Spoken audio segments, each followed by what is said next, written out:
Susulan kemelut kepimpinan MIC, Jabatan Pendaftaran Pertubuhan ROS mengarahkan parti terbesar yang mewakili kaum India itu mengadakan pemilihan baru membabitkan semua jawatan. Pemilihan tersebut perlu diadakan dalam tempoh antara April hingga Julai.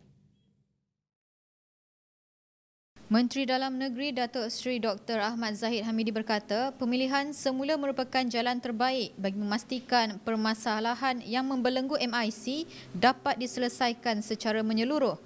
Jelasnya arahan itu juga dibuat selepas satu penelitian dan siasatan mendalam pihak ROS sebelum ini. Pada masa yang sama, pihak ROS telah menerima aduan-aduan baru yang antaranya melibatkan penyertaan beberapa cawangan yang tidak sah atau haram dalam pemilihan MIC pada tahun 2013. Hasil siasatan mendapati aduan tersebut adalah berasas dan ianya adalah merupakan satu kesalahan yang amat serius. Justru satu pemilihan baru secara keseluruhan perlu diadakan oleh MIC seperti yang termaktub dalam peruntukan Seksyen 3A Akta Pertubuhan 1966. Bagi pemilihan di peringkat cawangan, ia perlu diadakan sepanjang April ini.